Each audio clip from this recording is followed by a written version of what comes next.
The Grand Chamber of the Galactic Council was one of the most impressive structures ever built by living beings. It floated in orbit above a dead star, held in place by gravity engines older than most civilizations.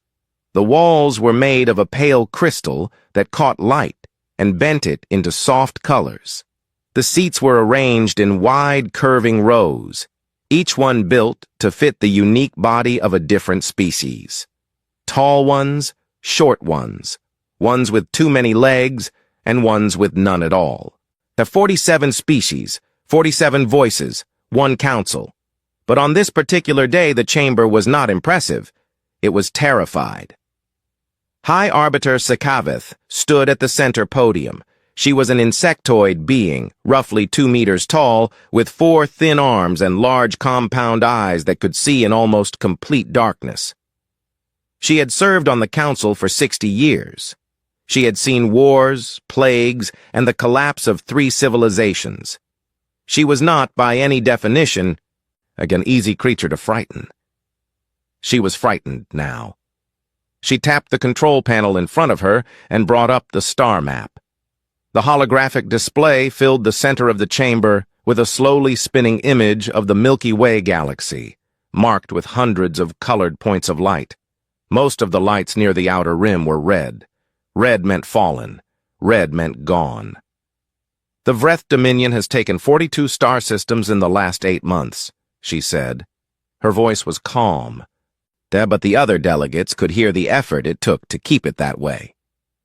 17 of those systems had inhabited worlds. The populations were either destroyed or taken. We have received no communication from any of the captured species. We do not expect to. The chamber was quiet. The only sound was the low hum of the gravity engines beneath them and the occasional shift of a delegate in their seat. The Vreth Dominion had existed on the edge of council space for over 2 centuries. They were a silicon-based species, which meant their biology was nothing like most of the organic life that made up the council. They were large, dense, and nearly impossible to kill with conventional weapons. More importantly, they were a hive mind. There was no individual thought among them. Every drone, every soldier, every commander operated as a single unified consciousness spread across thousands of bodies. They did not negotiate. They did not retreat. And they did not fear death the way individual creatures did, because to them, death of one body was nothing more than losing a finger. For 300 years, the Council had maintained a careful distance from the Vreth. There had been skirmishes, border disputes, and ugly incidents that were quietly buried in classified files, but open war had been avoided through a combination of diplomacy, trade agreements, and the unspoken understanding that neither side truly wanted the cost of a full conflict. That understanding had ended 8 months ago when the Vreth crossed the border at 17 points simultaneously and began their campaign of expansion. It was not a raid. It was not a test. It was a decision.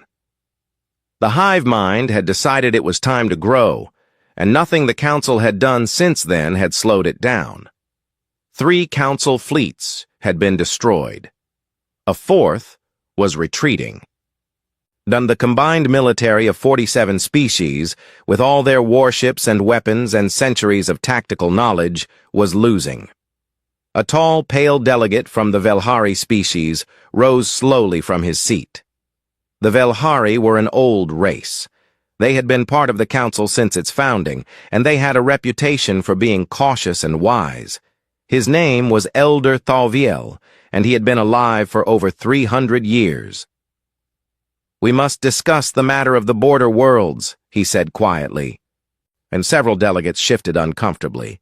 They knew what he meant.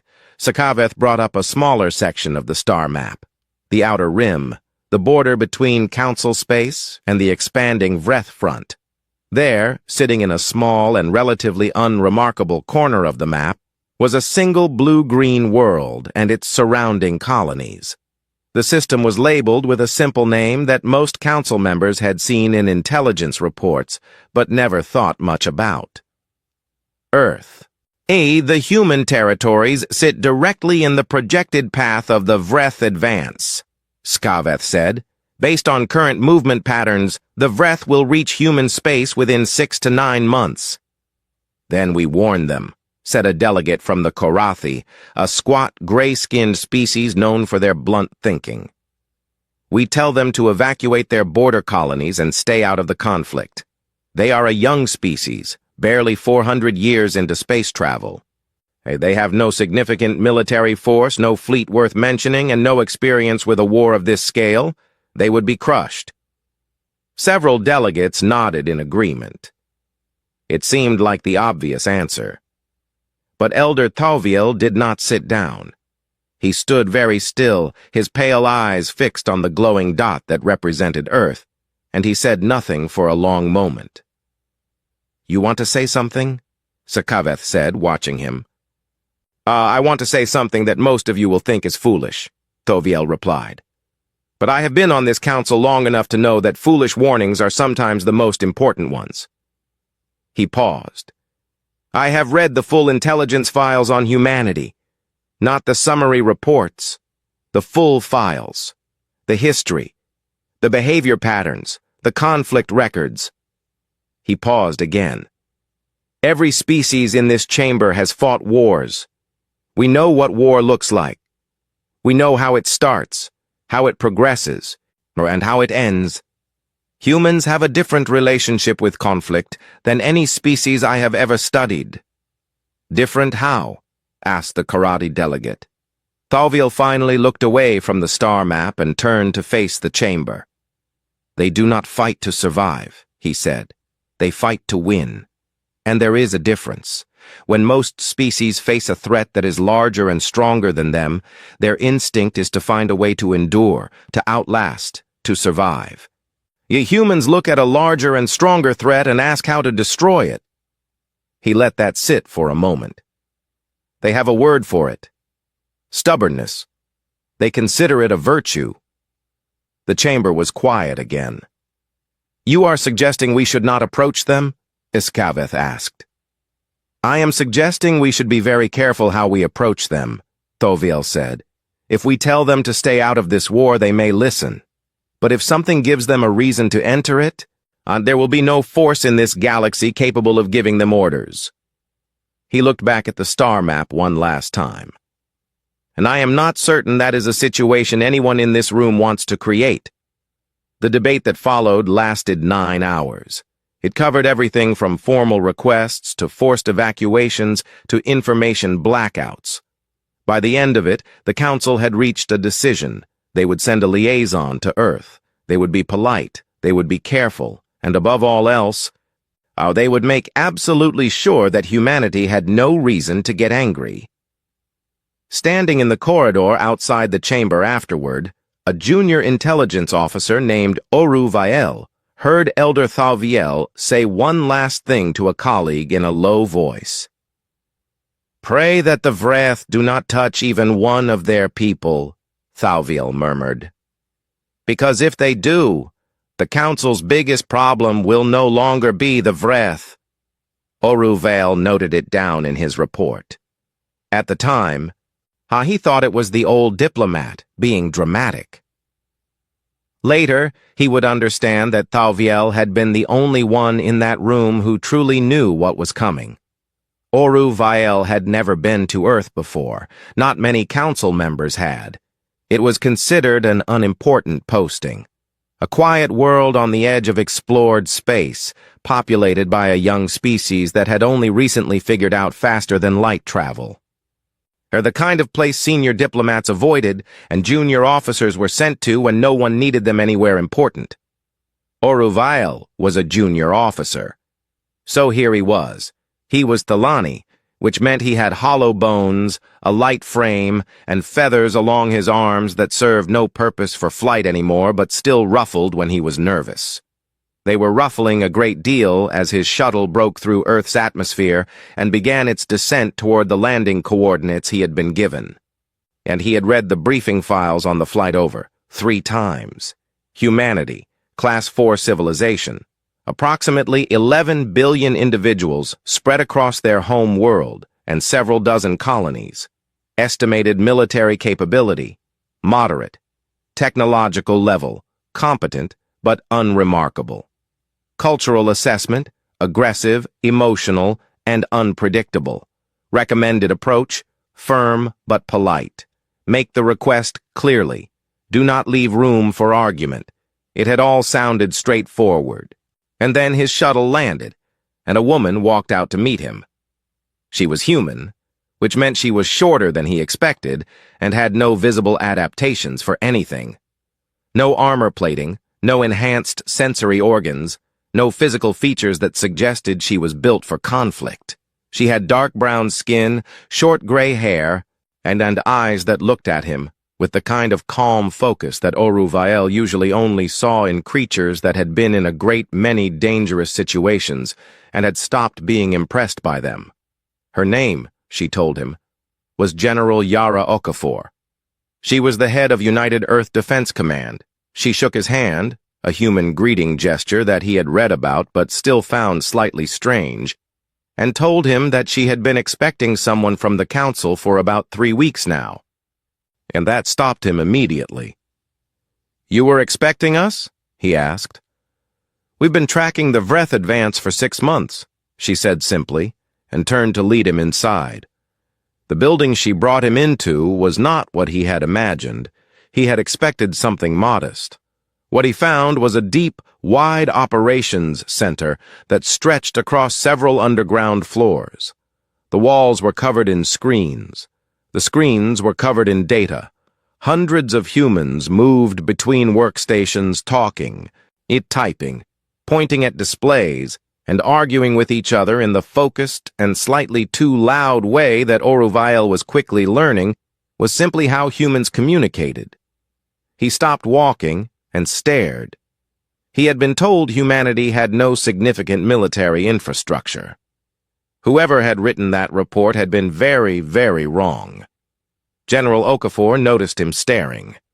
She did not look surprised by his reaction. She looked like she had expected it. We picked up the first Vreth border crossing 7 months ago on our deep-range sensors," she said. "The Council's official communication about the war reached us 4 months ago. We've had a lot of time to think."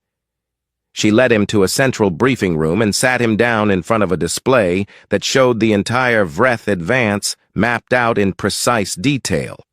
Every movement, every system taken, every projected path forward. But the map was more accurate and more detailed than the one the Council itself had been working from. Oruvael looked at the map for a long time. "How did you compile this?" he asked. "We have a lot of people who are very good at looking at patterns," she said. She brought in 3 other officers, and for the next 2 hours, Oruvael sat through a briefing that he had not been prepared for in any way. The humans had not just been watching the Vreth. They had been studying them, and they had identified patterns in the hive mind's tactical decisions. They had mapped supply lines. They had run simulations, hundreds of simulations, testing different strategies against the Vreth's known behavior. They had a list of what worked and what did not. They had a longer list of ideas they had not tested yet.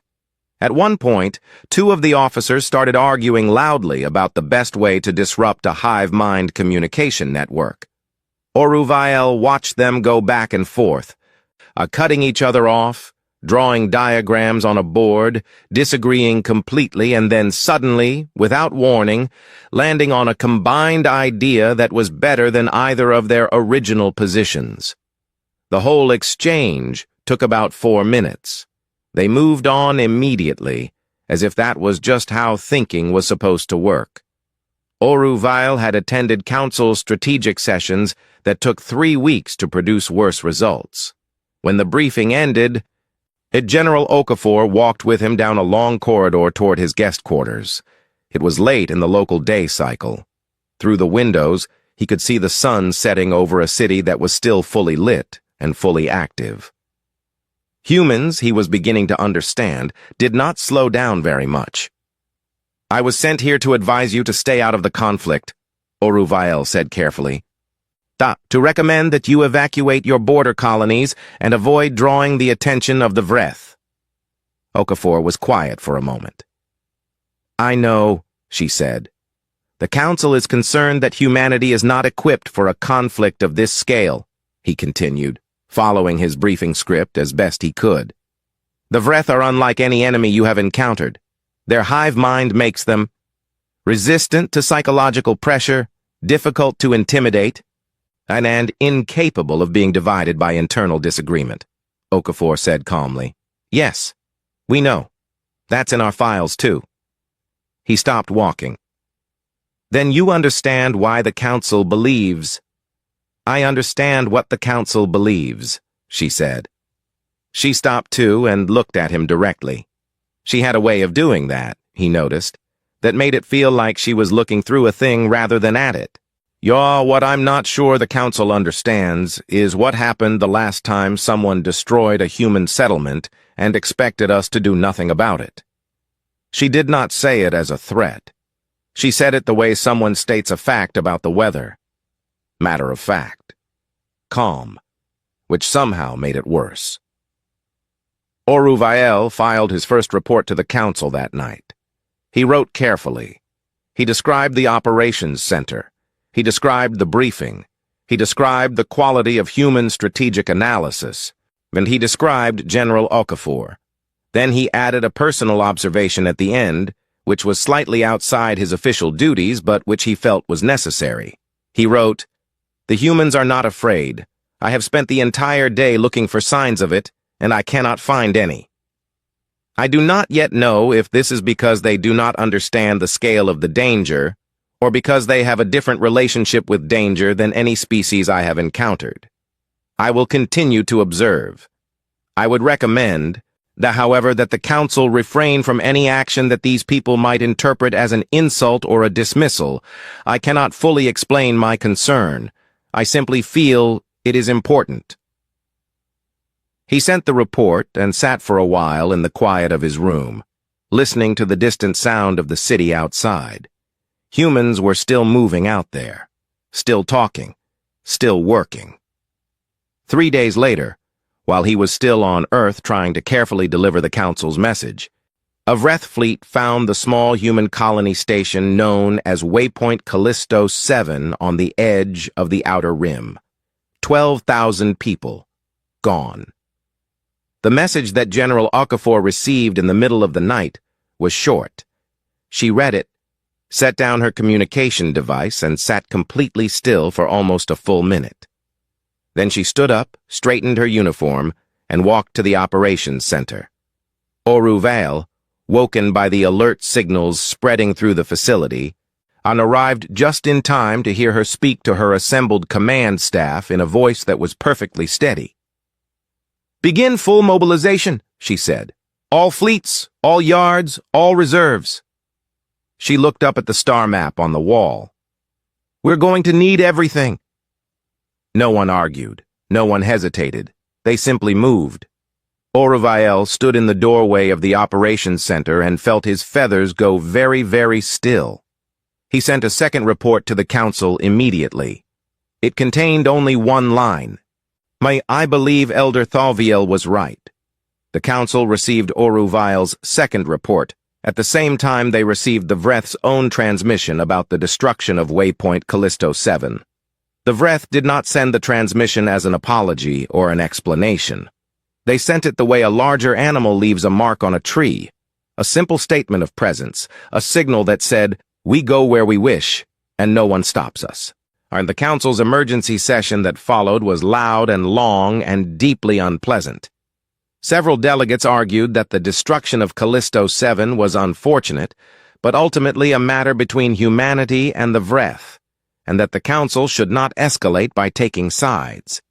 Several others argued that this was precisely the moment to offer humanity formal protection in exchange for their neutrality. Elder Thalviel said very little, in which everyone who knew him understood to mean that he believed the situation had already moved beyond the point where their arguments mattered. On Earth, no one was arguing at all. Within 6 hours of the Callisto 7 confirmation, General Okafor had issued formal mobilization orders to every branch of the United Earth Defense Command. The response was not slow or uncertain. It was immediate and total. and as though the orders had already been half-written and were simply waiting for the reason to finish them. Oruvael watched it happen from inside the operations center, and what he saw over the following 72 hours changed his understanding of humanity completely. He had been told that Earth's industrial capacity was moderate. He learned that this assessment was wrong in a very specific way. Earth's industrial capacity during peacetime was moderate. What happened when humans decided they were at war was something different entirely. Shipyards that had been operating at standard production rates suddenly switched to continuous cycles. Workers came in for longer hours. Engineers who had been working on commercial projects were redirected overnight. Supply chains that normally moved at a comfortable speed accelerated sharply. New ships were not being built from scratch. Hulls that had been sitting in reserve, partially constructed and set aside, were suddenly being finished at speed. One of the human engineers, a young man with tired eyes and grease on his hands who Oruvael passed in a corridor, looked up at him and said cheerfully, 16-hour shifts for the foreseeable future. My grandmother did the same thing in a different kind of war, apparently. Runs in the family. Then he went back to work. Oruvael stared after him and wrote 3 pages of notes. Within a week, the first human battle groups were moving toward the outer rim. They did not move cautiously. They moved with the kind of purpose that comes from knowing exactly where you are going and having a very clear idea of what you intend to do when you get there. The council watched all of this with growing unease. Several delegates sent urgent messages to General Okafor, asking that humanity pause and reconsider. Okafor responded to each one personally and politely. She thanked them for their concern. And she acknowledged their perspective. She did not pause. She did not reconsider. The first major engagement came 3 weeks after Callisto 7. It happened in a region of space called the Cathara Corridor, a long stretch of contested territory that the Vreth had been using as a supply and movement route. The Council's own military analysts had looked at the Cathara Corridor and concluded that any attack there would result in heavy losses and limited strategic gain. They had put the idea aside, and the human fleet did not put it aside. Oruvael was permitted to watch the battle feed from the operations center alongside General Okafor and her staff. He had seen battle feeds before. He had studied Council fleet engagements in his training. He thought he understood what a space battle looked like. The Battle of the Cathara Corridor did not look like anything he had studied. But the human fleet opened the engagement in a way that made several of Okafor's officers smile and made Oruvael's feathers stand completely on end. They sent a small forward group directly at the Vreth fleet, not to fight, but to be seen, to be a target. To pull the Vreth's attention in one direction while the majority of the human force moved through a different route entirely, one that should have been too difficult and too dangerous to navigate at combat speed. Then humans navigated it at combat speed. When the Vreth hive mind realized what was happening and began to adjust, it was already too late. The human fleet had positioned itself in a way that cut the Vreth formation in half. But that was not the part that silenced the operations room. The part that silenced the operations room was what the humans did next. They started broadcasting false signals, not simple jamming. Yes, actual false signals designed to look like Vreth communications, specifically designed to introduce contradictory orders into the edges of the hive mind's network. The Vreth had never encountered an enemy that would bother to do this, because the hive mind had never encountered an enemy that fully understood it well enough to try. Disrupting a hive mind through false communication was, according to every previous strategic analysis Oruvael had ever read, considered nearly impossible. Yet the humans had apparently not read those analyses. It did not destroy the hive mind. It did not break the Vreth completely. But it introduced something the Vreth had never experienced before: confusion. For a period of 11 minutes, parts of the Vreth fleet received instructions that contradicted each other. In 11 minutes, the human fleet did damage that the Council's combined forces had failed to do in 8 months of fighting. When it was over, the Vreth fleet was gone, not retreated. Gone. The operations center was quiet for a moment. Then several officers started talking at once, and someone laughed, and someone else let out a long breath that they had clearly been holding for the entire battle. General Okafor stood still and looked at the display for a long moment. She did not celebrate. She looked, if anything, thoughtful. "They'll adapt," she said quietly to the officer next to her. "We have maybe 2 or 3 engagements before they figure out the signal method. Start working on the next approach now." The officer nodded and moved immediately. Oruvael stood at the back of the room and watched the aftermath data coming in. Vreth ships destroyed, human ships lost. The numbers were not painless. Humans had died in the battle. He had been told, during his training, that high casualties often demoralized a fighting force and reduced its effectiveness. He looked around the room at the humans working through the aftermath, cross-checking data, identifying what had worked and what had not, already building the next plan, and he tried to find the demoralization. He could not find it. What he found instead was something that he did not have a word for in his own language. He looked it up later in a human reference. The closest translation he could find was the word resolve. The dictionary defined it as a firm decision to do something and the determination not to stop until it is done. He sent his report to the council. The council read it in full session. When they finished, the chamber was very quiet. "They won," said the Korathi delegate slowly. "They won," Skabeth confirmed. "Against the Vreth," the delegate said again, as if repeating it would help it make more sense. "The question we need to discuss," said Elder Thalviel from his seat, in a voice that was very controlled and very calm, "is not whether humanity can fight the Vreth. The question is whether any of us can convince them to stop." No one answered him. Outside the chamber, in the cold dark between stars, the human fleet was already moving toward its next target. The council sent its ambassadors to Earth 7 weeks after the Battle of the Cathara Corridor. By that point, the human fleet had fought 4 more engagements. They had won all 4. They were no longer defending human space. They were pushing forward, deep into territory that the Vreth had held for years, taking it back system by system with a pace and precision that no one on the council had thought possible.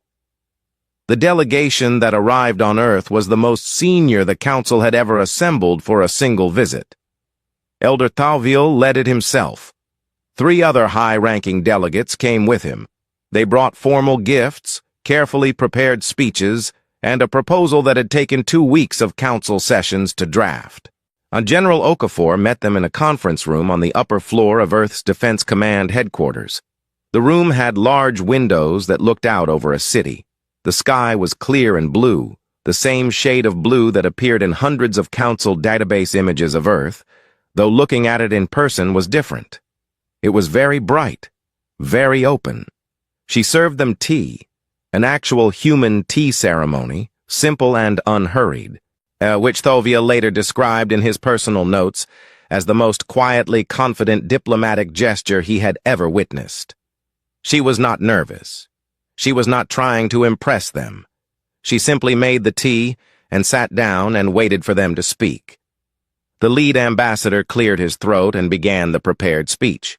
He spoke for several minutes about the value of measured responses, the long history of council diplomacy, the importance of not allowing a regional conflict to grow into something that damaged the stability of the entire galaxy.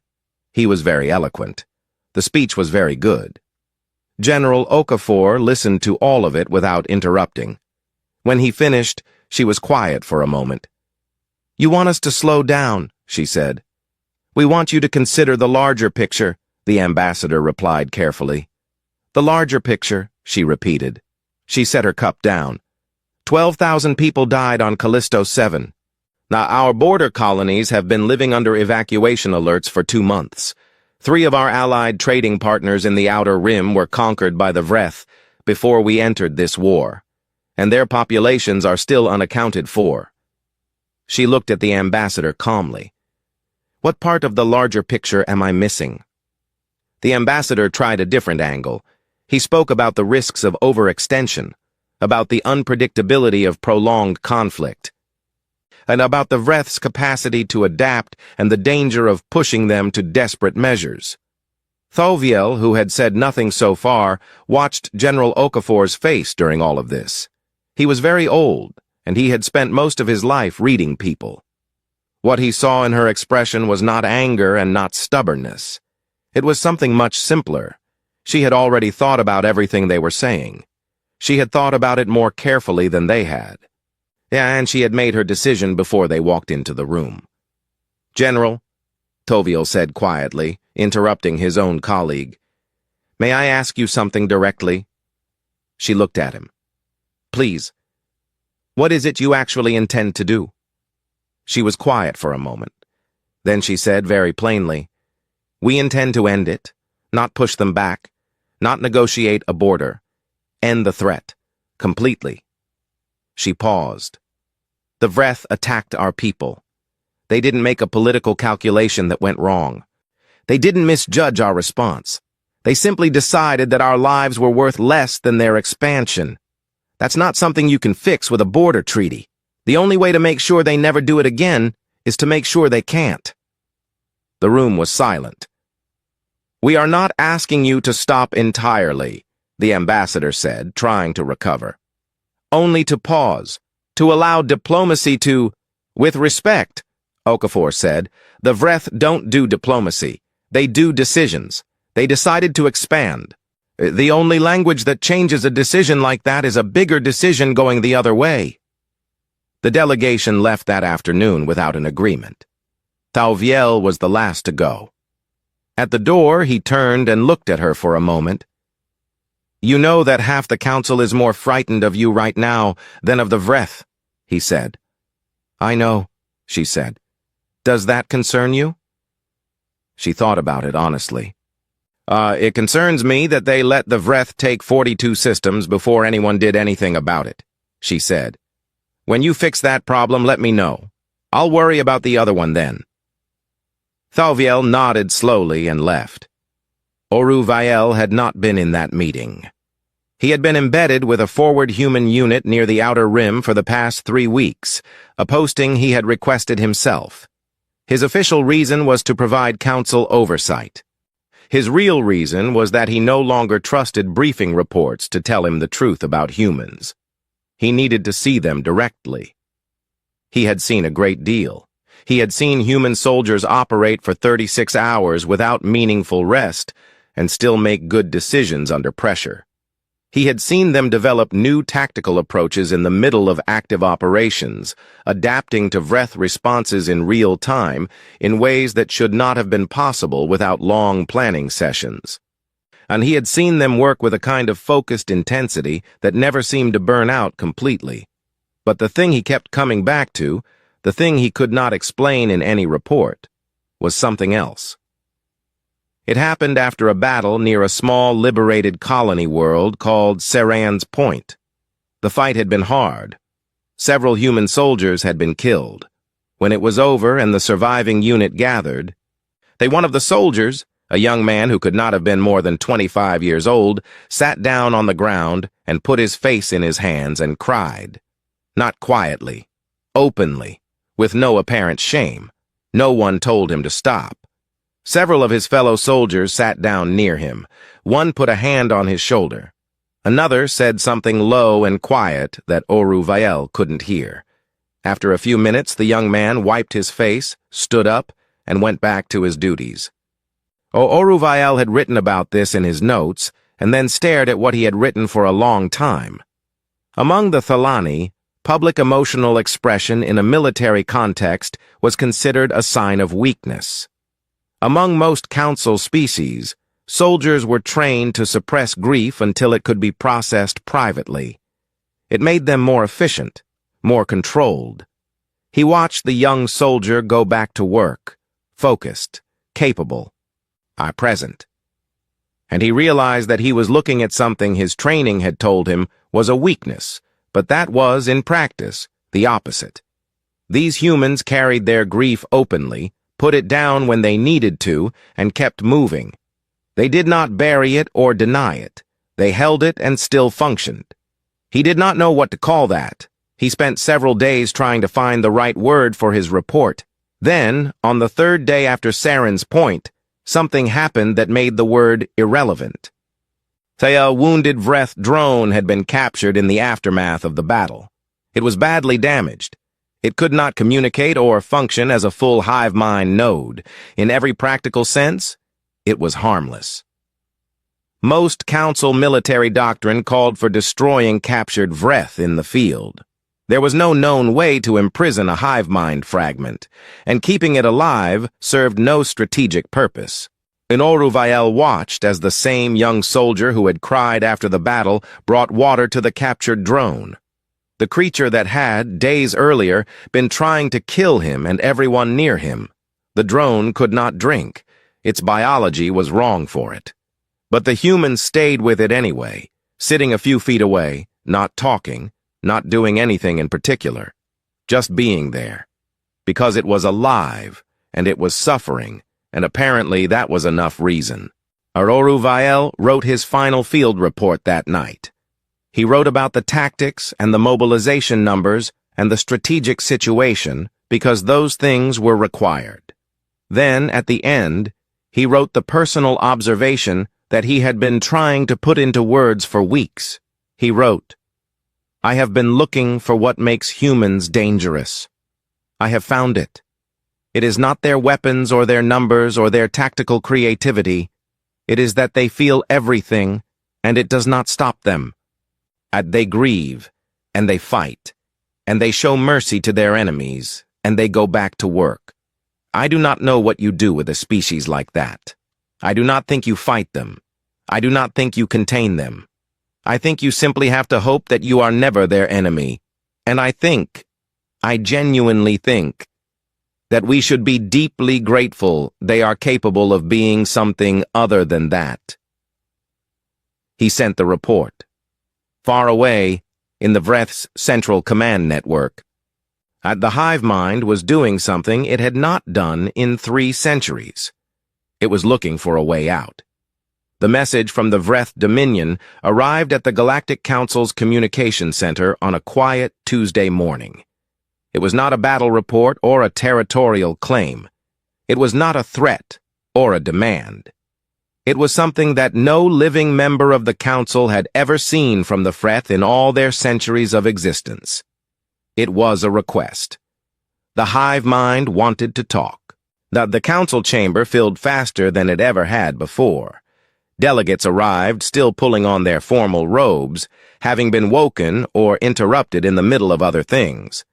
The message was read aloud twice, because the first time most of them simply did not believe it. The Vreth, who had never negotiated with anyone, who had taken 42 systems without a word of warning, who had destroyed Callisto 7 without a second thought, were asking for mediation. Elder Thalviel sat in his seat and said nothing. He had the look of a very old being who had suspected something for a long time and was now watching it confirmed. "They want us to broker a ceasefire," said Siskaveth slowly, reading from the message again. "They are requesting a formal halt to all human military operations in exchange for—" "In exchange for what?" interrupted the Korathi delegate. Siskaveth looked up. "Full withdrawal from all conquered territories. A release of all captive populations, and a binding agreement to cease all expansion operations indefinitely." The chamber was completely silent. 300 years of carefully avoided conflict. 8 months of a war that the Council's combined fleets had been losing. And then 8 weeks of humanity fighting back. 8 weeks. The math was not comfortable to sit with. "They're not afraid of us," said a delegate from the back of the room quietly. "They're afraid of the humans." "Yes," said Thalviel simply. The Council voted unanimously to accept the role of mediator.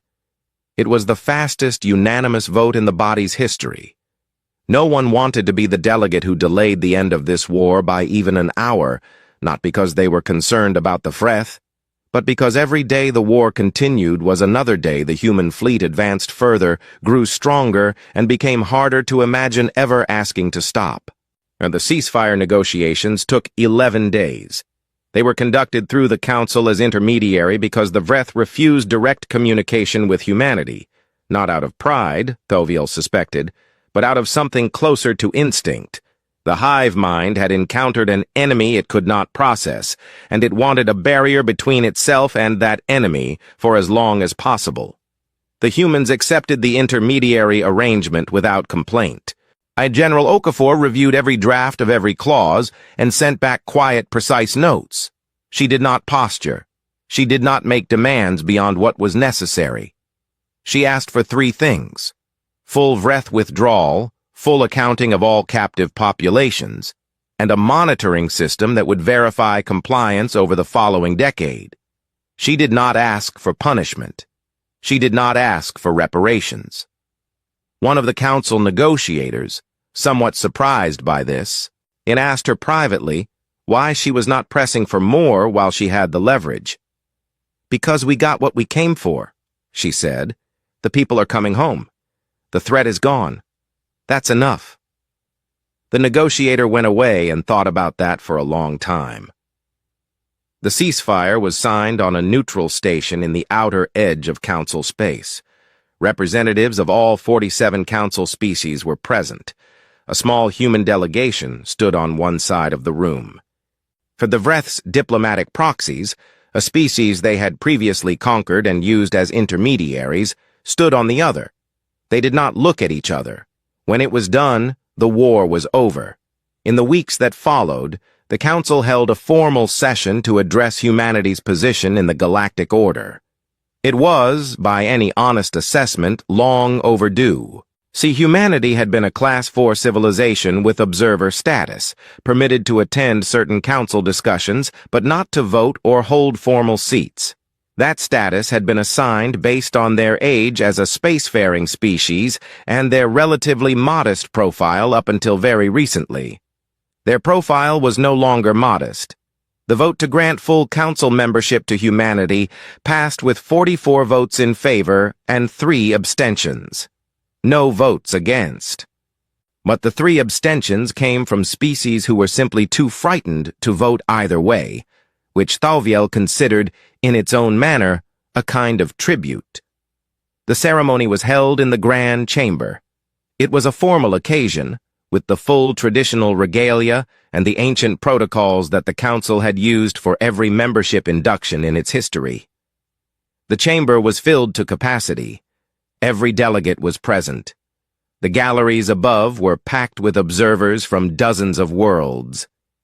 But a humanities representative walked to the central podium. They had chosen General Yara Okafor. Not a diplomat, not a politician. The woman who had received the news about Callisto 7 in the middle of the night and said, "Begin full mobilization," without her voice breaking. She wore her uniform, not ceremonial robes. She carried no gifts or symbolic objects. She walked to the podium and stood there and looked out at 47 species looking back at her. And the chamber was so quiet that the only sound was the low hum of the gravity engines far below. She did not give a long speech. She was not that kind of person. She said that humanity was grateful for the recognition. She said that they understood the responsibilities of membership and took them seriously. She said that they hoped to contribute to the Council's work and to the peace that the galaxy deserved. She said all of this plainly and honestly, without flourish. Then she sat down. And in the gallery, Oruvael watched from his assigned seat. He had been formally appointed as humanity's permanent council liaison 3 days earlier, a posting that virtually no other officer had applied for and that he had accepted without hesitation. His colleagues thought he was strange for wanting it. He did not bother to explain himself.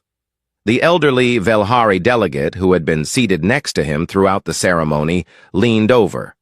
"Are you not frightened of them?" she asked, in nodding toward the human delegation below. Oruvael thought about the young soldier who had cried and then stood up. He thought about the human who had sat with a wounded enemy because it was alive and suffering.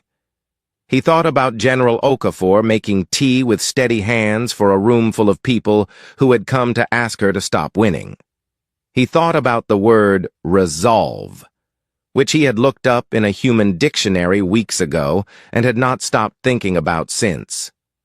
"No," he said, and the delegate raised an eyebrow. "After everything you saw?" "Because of everything I saw," he said quietly. They could have asked for more at the negotiating table. They didn't. They could have kept fighting long past the point where the threat was gone. They didn't. They grieve their dead and they protect their enemies, and they stop when the job is done. He watched Okafor exchange a word with a colleague below, something small and ordinary, the two of them almost smiling. "Ah, that's not something to be frightened of. That's something to be grateful for." The Velhari delegate was quiet for a moment. "And if they ever decide that the job is not done?" she asked. Oruvael considered that. It was a fair question.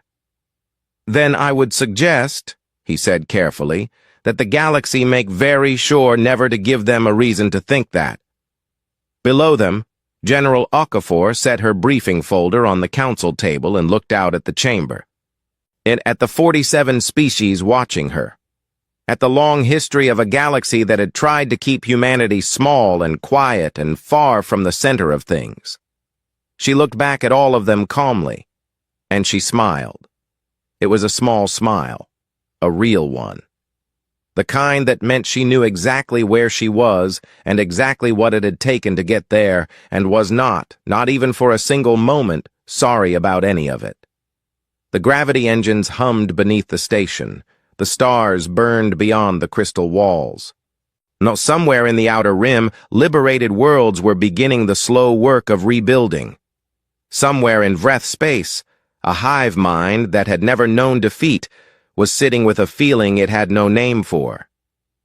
And in the grand chamber of the Galactic Council, for the first time in its long and complicated history, humanity had a seat at the table. The galaxy would not be the same. It would, however, and this was the thing that mattered, be a great deal safer.